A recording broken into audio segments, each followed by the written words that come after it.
जाते हैं। सोचो आज आपकी भाग्य का, आज आपके जन्म जन्मांतरों के भाग्य का उदय हुआ है। भाग्योदेन बहु जन्म समर्जितेन शतसंगमं च लभते पुरुषो यदा वै। आज आपके कितने जन्मों का भाग्य उदय हो रहा है।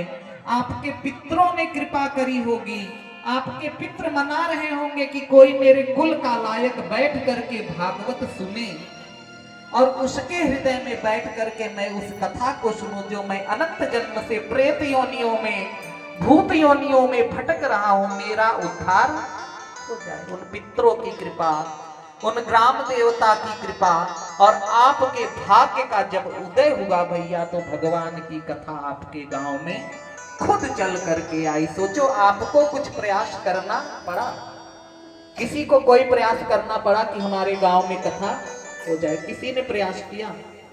लेकिन कहते हैं इस जगत में दो तरह की गंगा है।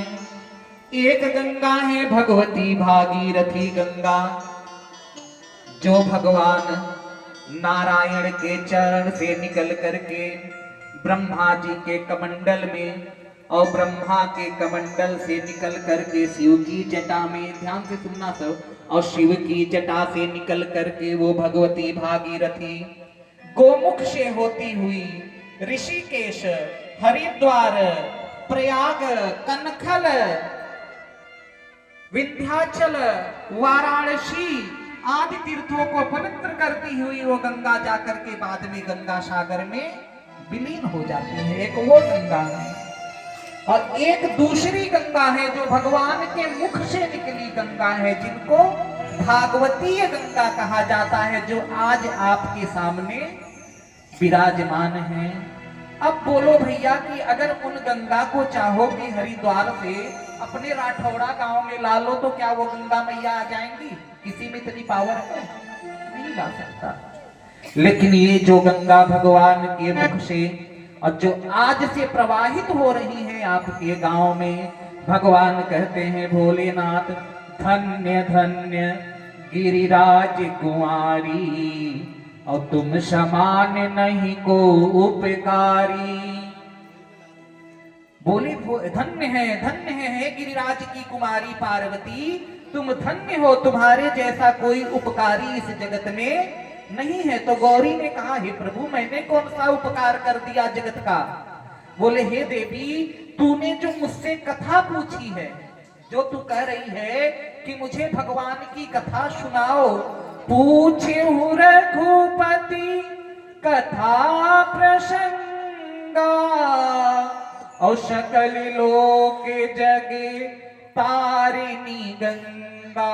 हे देवी, जो तुमने भगवान की कथा गंगा को प्रकट किया है, ये गंगा समस्त जगत को पतित पावन करने वाली है। सकल लोक जग तारिणी गंगा, ये जो भगवान के मुख से निकली गंगा है, आज राठौड़ा गांव में हो रहा है। इसी समय न जाने कितने गांव में, और यहाँ तक कहें कि विदेशों में भी ये गंगा जा जा करके अब पतितों को पतित करने लगी है। भैया ये दूसरी गंगा है जो कृपा करके खुद आपके गांव में चल करके चली आई।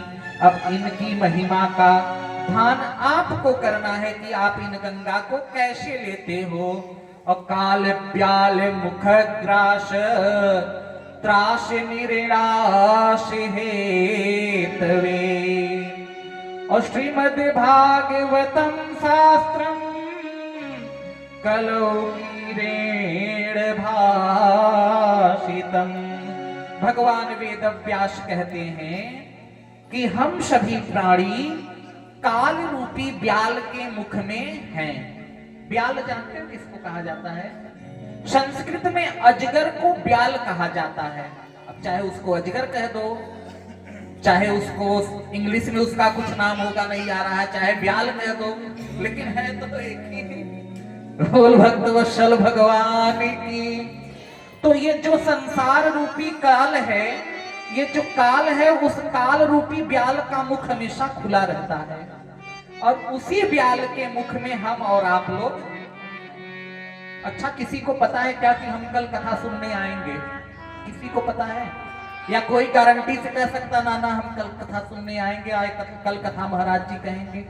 क्यों नहीं कहेंगे? क्योंकि कब वो ब्याल, कब वो अजगर अपना मुख बंद कर दे और हमारा गोविंदाय नमो नमः हो जाए। तो कहते काल ब्याल मुख ग्रास त्रास निराश हेतवे, लेकिन उस काल के मुख के ग्रास को बनने के लिए हमको क्या करना चाहिए? अपेत व्यास जी महाराज करें श्रीमद् भागवतम शास्त्रम कलौकीरेण भाषितम। श्रीमद् भागवतम शास्त्रम कलौकीरेण भाषितम, जो आज से आपके सामने भागवत की गंगा सुनाई जा रही है, इस गंगा का आश्रय ले लेना चाहिए, जिसको पारखी सुखदेव जैसे तोते ने कहा है। बोल भक्त वत्सल भगवान की गते सदा सेव्या और श्रीमद् भागवती कथा। तो बोले महाराज कब तक कथा सुने? कथा सुनने का कोई टाइम है? कब तक कथा सुना जाए? वही राम, वही कृष्ण, वही कंस, वही रावण, वही सबरी, वही मंदोदरी, वही ताड़का। हे नाथ कथा कब तक सुने? तब कहते सदा सेव्या, भगवान की कथा को सदा सुनना चाहिए। एक भी दिन हमारा ऐसा ना जाए कि हम भगवान की कथा से विमुख हो जाएं।